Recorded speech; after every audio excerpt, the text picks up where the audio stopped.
औरंगाबाद में बीजेपी कितनी सीटों के ऊपर चुनाव लड़ रही है और मैडम नगर अध्यक्ष के पोस्ट पे इन मुद्दों को लेकर आप सामने आएंगे? भाजपा धर्माबाद में आमदार राजेश पवार साहब सौ पूनमताई पवार के नेतृत्व में 22 के 22 नगर सेवक सीट और नगर अध्यक्ष पद के अधिकृत उम्मीदवार भाजपा के पूरे सीट लड़ रही है।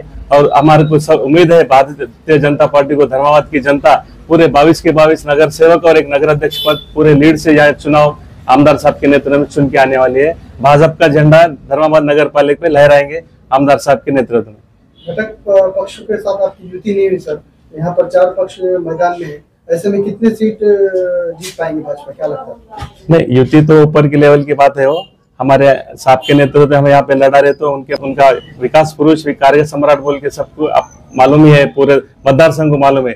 इसलिए यहाँ की जनता उनको अवश्य मत देंगी। इतिहास पूरा गवाह है उनके कामों को देख के, इसलिए उनको भाजपा का झंडा यहाँ पे लहराएंगे उनके नेतृत्व में। धर्माबाद का विकास हुआ ऐसा लगता है क्या? बिल्कुल। कई साल कांग्रेस का नेतृत्व में कांग्रेस के अध्यक्ष था यहाँ पे थे और 4 साल प्रशासक था यहाँ पे, इसलिए 9 साल कोई काम नहीं है। और पिछले साल राष्ट्रवादी वो सब थे, इसलिए यहाँ पे विकास कोई काम नहीं हो। जब से राजेश पवार साहब आए इधर, उनके नेतृत्व में यहाँ पे विकास के रास्ते नाले हर चीज, कौन से पांदन रास्ते हों, ब्रिज हों, कौन सी चीज, हर बात का विकास यहाँ पे हुआ है। इतिहास गवाह है और आगे भी भविष्य में इतना विकास की उनकी विजन है। उनका ऐसा विजन है कि भाई धर्माबाद को एक सिटी बनाना है, बेंगलोर, हैदराबाद, पुणे के जैसा, ऐसा उनका विजन है। ये अभी आगे के दिनों में आपको मालूम हो जाएगा कि पूरी जनता भाजपा के साथ है, राजेश पवार साहब के साथ है। सर, ये कांग्रेस का गढ़ था, ऐसा बताया जाता है कि वो जब कांग्रेस सत्ता में थी तो जब यहाँ पे कुछ विकास हुआ क्या, और आप आगे विकास को तेजी देंगे क्या? कांग्रेस 9 साल 5 साल के पीछे था, 4 साल नहीं था, वही कोई विकास नहीं। कोई अभी हम जा रहे ना, लोगों के बीच गए तो वो लोग बोल रहे कि भाई अभी तुम चुनाव के जब आते, हम बोले भाई हम नहीं, कांग्रेस के थे वो, अभी कोई दिखते नहीं थे बोले लोग। अभी साहब आए जब से, आमदार साहब की तरफ से आए, पुनः आमदार साहब भी खुद ग्राउंड लेवल में रहते, हम तो रहेंगे ना। इसके लिए भाजपा का ही यहाँ पे माहौल है, भाजपा का ही झंडा लहराएगा। सर, अगर आपकी सत्ता आती है तो विकास के दृष्टिकोण से किन चीजों को पहले काम करना? यहाँ पे धर्माबाद नगर पालिका में आमदार राजेश पवार साहब के नेतृत्व में विकास ऐसा हो जाएगा कि आप देखते रह जाओगे। विकास की गंगा बहेगी यहाँ पे, रास्ते, नाले, लाइट होने दो, अंडरग्राउंड ड्रेनेज होने दो, फंक्शन हॉल होने दो, वॉकिंग स्ट्रीट होने दो, यहाँ पे करने की उनकी एकदम सिटी टाइप ऐसा वॉकिंग ट्रैक होने दो, फंक्शन हॉल ऐसा सार्वजनिक लोगों के लिए। हर चीज उनका विजन इतना बड़ा है कि आगे दिनों में आपको दिखेगा, बहुत बड़ा विजन है। साहब समाज नहीं देखते, साहब के पास सब हर समाज समान है।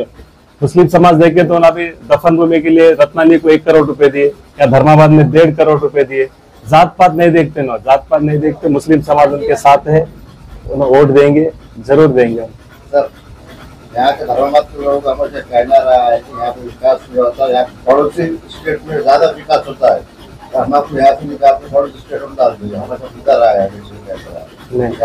ये गलत है, ये गलत फहमी करने वाले लोग थे, कुछ मोच के लोग थे, कुछ तो राज के पोड़ी बजाने के लिए कुछ तो करे थे उन्होंने। ऐसा उल्टा हुआ है। अभी उधर के लोग परेशान है, उधर के रास्ते खराब है तो अपने रास्ते अच्छे है। ऐसी परिस्थिति अभी देखने को मिल रहा है।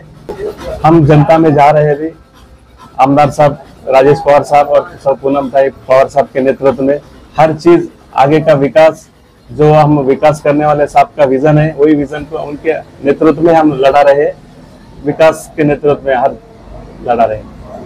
भाजपा मतदान म्हणजे विकासाला मतदान। धर्माबाद कांग्रेस से माना जाता था, इन मुद्दों को लेके भाजपा पार्टी धर्माबाद के अंदर नगर परिषद नगर पंचायत चुनाव लड़ रही है, क्या कहेंगे? मला एवढंच सांगायचं आहे की गेल्या अनेक वर्षापासून या ठिकाणी बरेचसे लोक नगरपालिकेवर सत्ताधीश झाले, परंतु कुठल्याही पद्धतीचा त्यांनी विकास आतापर्यंत केला नाही। आणि भारतीय जनता पार्टीच्या माध्यमामधून आमदार राजेश पवार साहेबांनी एवढं या धर्माबादसाठी केलंय, हजारो कोटी रुपयाचं विजन त्यांच्या डोक्यामध्ये आहे। आणि मागच्या एकाच वर्षामध्ये त्यांनी करोडो रुपयाचे कामं केली। न कुठली त्यांनी जात बघितली नाही, कुठली पात बघितली नाही, कुठला धर्म बघितला नाही।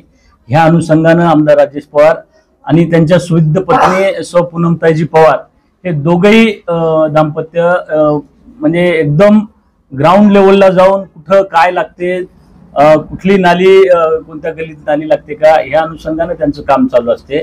त्याच्यामुळं मागच्या काळामधले जे काही सत्ताधीश या ठिकाणी नगरपालिकेवर होते ते निश्चितपणे यावेळेला चारी मुंड्याचित झाल्याशिवाय राहणार नाहीत आणि आमदार राजेश पवार साहेबांच्या नेतृत्वात भारतीय जनता पार्टीचं या ठिकाणी पूर्ण 22च्या 22 नगरसेवक आणि आमच्या नगराध्यक्षाच्या उमेदवार सुनीता ताई गौड या निश्चितपणानं निवडून येणारच आहेत. त्या अनुषंगाने याच्यामध्ये कुठलीही शंका नाही. ज्यावेळेला आम्ही खाली लोकांना मत मागायला ज्यावेळेला जातो तर लोक आमचं या ठिकाणी स्वागत म्हणून करू पाहतात आणि त्यांनी निश्चितपणाने या ठिकाणी भारतीय जनता पार्टीलाच यावेळेला मतदान देतील ही आशा आम्हाला आहे. सर, कांग्रेस भी जोर लगा रही है और राष्ट्रवादी कांग्रेस भी लगा रही है, ऐसे में बीजेपी के उम्मीदवार चुन के आएंगे ऐसा लगता है? मी आताच म्हणल्यासारखं काँग्रेस आणि राष्ट्रवादी हे गेल्या अनेक वर्षापासून या ठिकाणी धर्माबादमध्ये सत्ता भोगले आहेत. जनता त्यांना चांगल्याच पद्धतीचं या ठिकाणी ओळखून आहे. कुठल्याही पद्धतीचा त्यांनी या धर्माबाद तालुक्याचा किंवा शहराचा विकास अजिबात केला नसल्यामुळं या ठिकाणी लोकांच्या मनामध्ये ती खदखद आहे की गेल्या अनेक वर्षापासून या सत्तारूढ झालेल्या लोकांना आता पाय उतार करायचं आणि जे या ठिकाणी आमदार राजेश पवार साहेबांच्या नेतृत्वात गेल्या 1-1.5 वर्षामध्ये शेकडो कोटी रुपयाचं काम या ठिकाणी धर्माबाद शहरामध्ये झाले आणि आमदार राजेश पवार साहेबांचं विजन एवढं आहे की धर्माबाद तालुका हा मोठ्या हाय लेवल सिटीच्या पद्धतीत या ठिकाणी आम्हाला धर्माबादचं नाव करायचं आहे. त्या पद्धतीचा त्याचा विकास करायचा आहे. या अनुषंगाने आमदार राजेश पवार साहेबांचं विजन असल्यामुळं निश्चितपणाने जनता आमदार राजेश पवार साहेबांच्या सर्व दिलेल्या उमेदवाराच्या पाठीमागं नगराध्यक्षाच्या मागे निश्चितपणाने राहतील यात काही शंका नाही. मी या ठिकाणी वारंवार सांगू इच्छितो की काँग्रेस आणि राष्ट्रवादी यांचं मात्र या ठिकाणी पाय उतार होईल.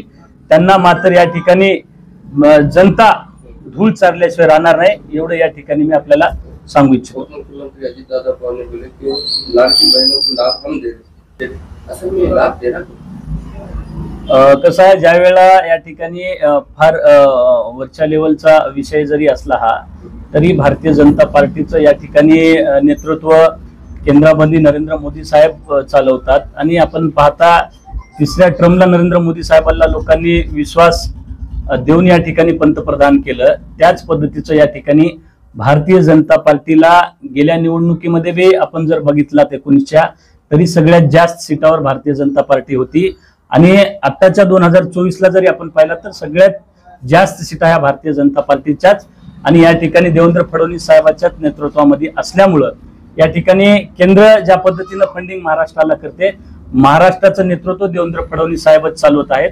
त्याच्यामुळे नक्कीच या लाडक्या बहिणीच्या योजनेचे श्रेय जरी कोणी घेऊ पाहत असतील तरी ते श्रेय सगळं या ठिकाणी माननीय देवेंद्र फडणवीस साहेब यांनाच निश्चितपणाने जाईल. ही जनता सगळे ओळखून आहे की हे योजना हे कोणी दिलं आणि किती दिलं कशामुळे दिलं हे सगळी जनतेला माहित आहे. भारतीय जनता पार्टीच्या नरेंद्र मोदी साहेबांचे अनेक योजना असतील त्या योजनेत आणि देवेंद्र फडणवीस साहेबांच्या सुद्धा या ठिकाणी अनेक योजना या ठिकाणी पूर्ण महाराष्ट्रभर चालतात आणि लाडक्या बहिणीचं सुद्धा या ठिकाणी जे काही श्रेय आहे ते मी नरेंद्र मोदी साहेब आणि आपल्या या महाराष्ट्राचे लाडके मुख्यमंत्री देवेंद्र फडणवीस साहेब यांनाच देऊ इच्छितो आणि निश्चितपणाने सगळ्या लाडक्या बहिणी आमच्या या धर्माबाद शहरामध्ये निश्चितपणाने भारतीय जनता पार्टीलाच वोट देतील आणि आमचे सगळे 22च्या 22 उमेदवार आणि नगराध्यक्ष हे आमच्याच भारतीय जनता पार्टीचे निवडून येतील एवढं मात्र नक्की या ठिकाणी मी सांगू इच्छितो.